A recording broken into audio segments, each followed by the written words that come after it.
بسم اللہ الرحمن الرحیم۔ السلام علیکم ورحمۃ اللہ وبرکاتہ۔ بسم اللہ الرحمن الرحیم، نحمدہ ونصلی علی رسولہ الکریم۔ عزیز طلبہ، امید ہے کہ آپ سب احباب بخیر و عافیت ہوں گے۔ آج مقامات حریری کا سبق نمبر 4 ہیں۔ چونکہ مقدمہ چل رہا ہے تو آج کے سبق کا عنوان ہوگا وَنَعُوذُ بِكَ مِن شِرَّةِ اللسن سے وَحَتْكِ الفاضح تک، جس کے ذیل میں ہم مذکورہ عبارت کا سلیس ترجمہ، اس کی مختصر تشریح اور الفاظ کی لغوی صرفی تحقیق۔ تو آئیے شروع کرتے ہیں۔ وَنَعُوذُ بِكَ مِن شِرَّةِ اللسن،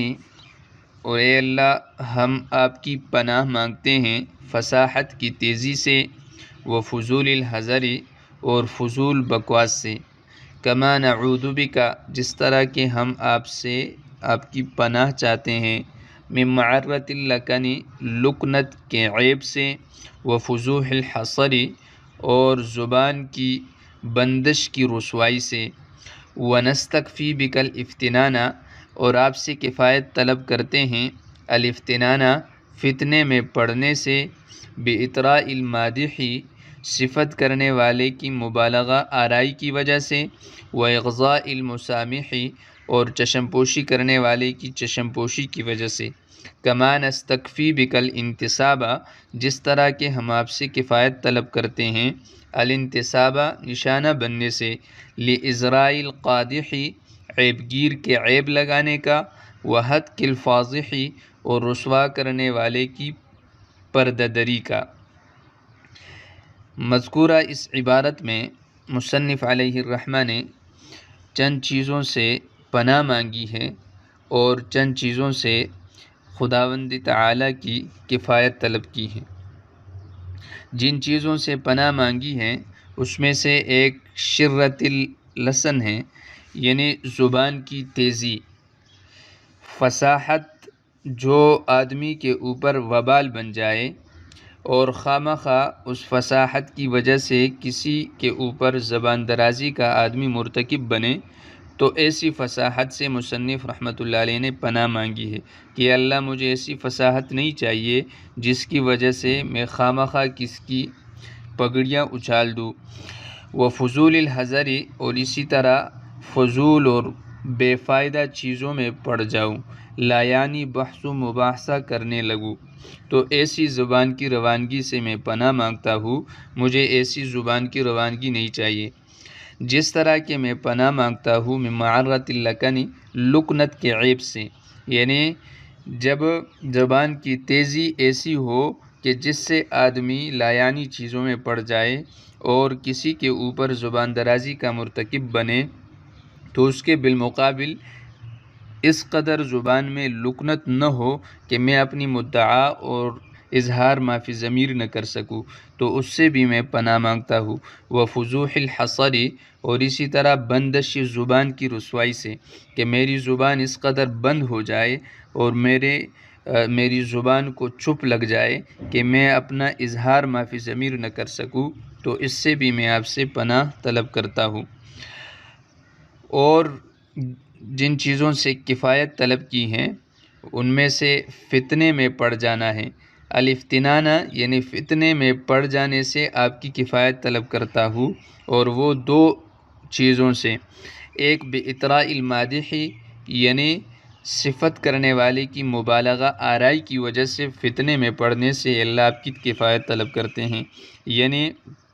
ایک ایسا مادح جو میرے اس کام کی اس قدر مدح سرائی کریں کہ وہ مبالغہ پر محمول ہو اور اس کی بنیاد مبالغہ پر ہو، تو جس کے نتیجے میں میرا یہ کام مذاق نظر آئے، تو اس مادح سے آپ ہمارے لیے کافی ہو جائے، واغضاء المسامح اور چشم پوشی کرنے والے کی چشم پوشی سے، یعنی اس میں غلطی اس کو نظر آئے اور وہ غلطی پر متنبہ نہ کرے بلکہ چشم پوشی سے کام لے اور اس کو صحیح نظر سے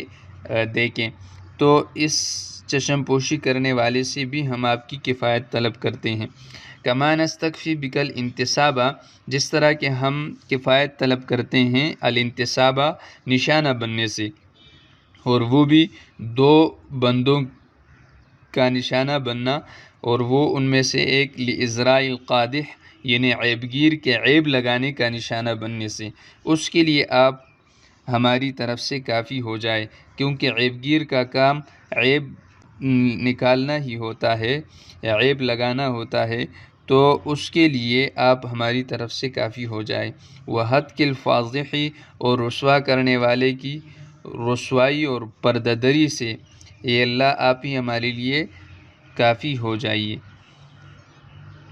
اب چلتے ہیں الفاظ کی لغوی اور صرفی تحقیق کی طرف۔ ونعوذ، نعوذ یہ صیغہ جمع متکلم ہے، عاذ یعوذ عوذا سے پناہ مانگنا، معاذن بھی اور اسی طرح عیاذن بھی اس کے مصادر آتے ہیں، پناہ مانگنا۔ ونعوذ ہم پناہ مانگتے ہیں، بکا اس کے صلے میں با بھی استعمال ہوتا ہے اور من بھی استعمال ہوتا ہے، تو با اس کے مدخول پر، یعنی با کا مدخول ہمیشہ وہ خیر والی چیز ہوتی ہیں اور پناہ دینے والا ہوتا ہے، جیسے یہاں پر ہیں بکا، تو بکا کا کاف ضمیر جو ہے وہ اللہ کی طرف راجع ہیں اور اللہ کریم ہی پناہ عطا فرماتے ہیں۔ وَنَعُوذُ بِكَ ہم اے اللہ آپ کی پناہ طلب کرتے ہیں، من شرۃ اللسن، من یہ بھی اس کے صلے میں آتا ہے اور اس کا مدخول ہمیشہ شریر خسیس چیز ہوتی ہیں جس سے بچاؤ مقصود ہوتا ہے، جیسے یہاں پر شرۃ اللسن، لسن ہے یعنی زبان کی تیزی، جس سے بچنا اور حفاظت جو ہے وہ مطلوب ہیں۔ شر یہ مصدر ہیں، شر یشر، شر یشر، نصر اور سمع دونوں سے، شرارن، شرارتن، شرتن، شرن، یہ چاروں مصادر آتے ہیں، اس کا معنی ہے شریر ہونا، جبکہ یہاں پر تیزی کے معنی میں مستعمل ہیں۔ اللسن یہ لسن یلسن، لسنن سے ہیں، باب سمع سے آتا ہے، اس کا معنی ہے فصیح ہونا۔ یہاں پر یعنی فصاحت کی تیزی سے یہ اللہ ہم آپ کی پناہ مانگتے ہیں۔ وفضول الحذر، فضول اس کا استعمال دو طرح کا ہوتا ہے، ایک بطور جمع اور ایک بطور مفرد۔ بطور جمع اگر ہو تو پھر یہ فضل کی جمع ہے، اور فضل یفضل فضلا نصر سے زیادہ ہونے کے معنی میں آتا ہے، اور اس کا استعمال اگر مفرد سے ہو تو پھر اس کا وہی معنی ہے جو عام طور پر اردو میں مراد لیا جاتا ہے، یعنی فضول، بیکار چیز۔ الحذر، حذر یہ نصر سے بھی ہے اور ضرب سے بھی ہے، حذر یحذر حذرا، حذر یحذر حذرا، بیہودہ بات، بیکار بات جس میں کسی قسم کا کوئی فائدہ نہ ہو، لا یعنی چیز جس کو ہم بکواس سے بھی تعبیر کر سکتے ہیں، تو پھر فضول بطور جمع اگر مستعمل ہو تو پھر معنی یہ ہوگا بیہودہ باتوں کی زیادتیاں، اس سے ہم آپ کی پناہ مانگتے ہیں، اور اگر بطور مفرد ہو تو پھر معنی ہوگا فضول بکواس سے آپ کی پناہ چاہتے ہیں۔ کما نعوذ بک من معرۃ اللکن، معرہ یہ نقصان کو کہتے ہیں، مضرت کو کہتے ہیں، عیب کو کہتے ہیں، قرآن میں بھی ہے فتصیبکم منہم معرۃ بغیر علم۔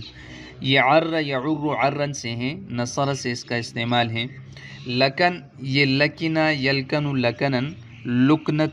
کا پیدا ہونا، یعنی زبان کا اٹکنا، اپنی مدعا کو اچھی طرح واضح نہ کر پانا۔ لکن یلکن لکنن سمع سے ہیں، لکنت کے عیب سے ہم آپ کی پناہ طلب کرتے ہیں۔ وفضوح الحصر، فضوح یہ باب فتح سے ہیں، فضح یفضح فضحا، اس میں مصدر ہیں، یہاں پر مراد رسوائی ہیں۔ وفضوح الحصر، حصر، حصر یحصر حصرا، یہ سمع سے مستعمل ہے، جس کا معنی آتا ہے بندش،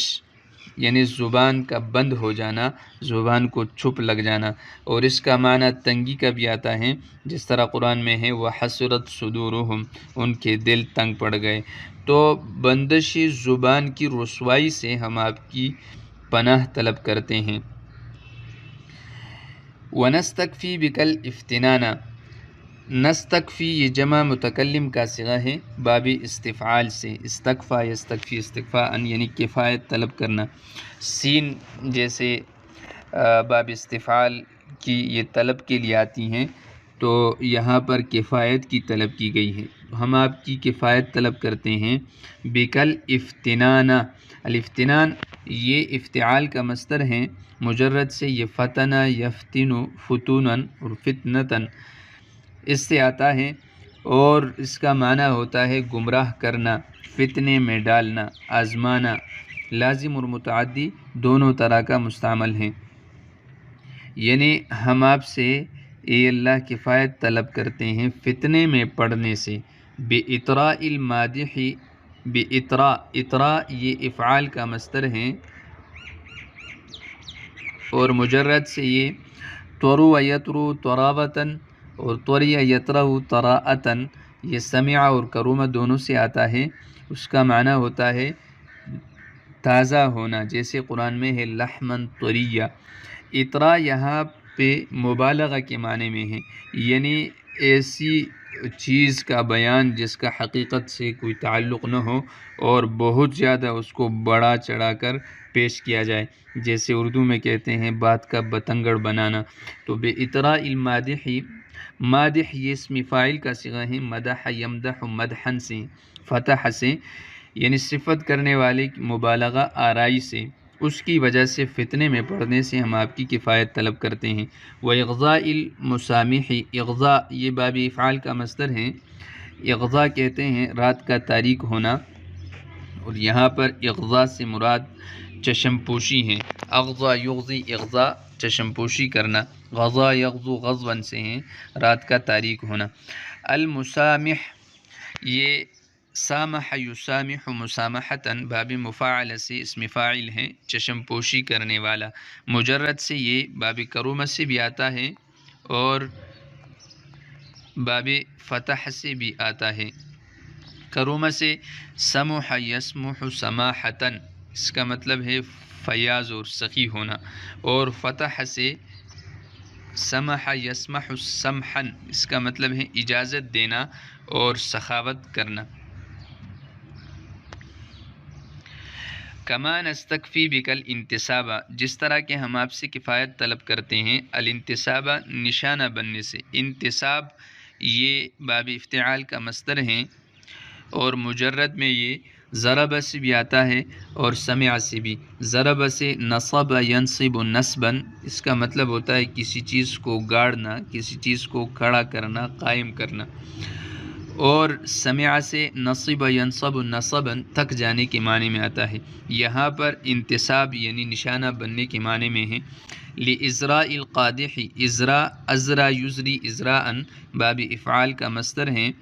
عیب لگانے کو کہتے ہیں، مجرد میں یہ ضرب سے زرا یزری زرایتاً، اس کا معنی بھی عیب لگانا ہوتا ہے۔ القادح یہ فتح سے ہیں، قدح یقدح قدحاً، یہ اسم فاعل کا صیغہ ہے، عیب گیر عیب لگانے والا۔ تو عیب گیر کے عیب لگانے سے اور اس کا نشانہ بننے سے ہم آپ کی کفایت طلب کرتے ہیں۔ وَحَتْكِ الْفَاضِحِ، حتک یہ ضرب سے ہیں، حتک یحتک حتکن، کسی چیز کو پھاڑنا اور اس کی پرددری کرنا۔ الفاضح جیسے ابھی گزرا فضوح میں، یہ فتح سے ہیں، فضح یفضح فضحا، یہ اسم فاعل کا صیغہ ہے، رسوا کرنے والا۔ تو رسوا کرنے والے کی پرددری سے ہم آپ کی کفایت طلب کرتے ہیں۔ تو آج ہم نے مذکورہ عبارت کا ترجمہ پڑھا اور اس کی مختصر سی تشریح کی اور الفاظ کی لغوی صرفی تحقیق بیان کی۔ تو عزیز طلبہ، آپ کے کرنے کا کام آج یہ ہے کہ آپ اس عبارت کو بار بار پڑھیے تاکہ یہ عبارت آپ کی زبان پر رواں ہو، اور اس کا ترجمہ سیکھیے اور اس کی تشریح جو ہیں وہ خوب ازبر کر لیں، اور الفاظ کی لغوی صرفی تحقیق جو پیش کی گئی اس میں خوب محنت کر لے تاکہ یہ اچھی طرح ذہن نشین ہو جائے، اور پھر یہ جو الفاظ آپ کے سامنے افعال اور اسماء کی شکل میں آئیں ان کی آپ نظائر اور مثالیں دیکھیں، قرآن اور حدیث میں تلاش کریں، کم از کم 2 مثالیں، تاکہ یہ خوب ازبر ہو جائیں۔ آج کے لیے اتنا ہی کافی ہے، ملاقات ہوتی ہے ایک نئے لیکچر کے ساتھ، تب تک کے لیے دعاؤں میں یاد رکھیے گا۔ اللہ حافظ۔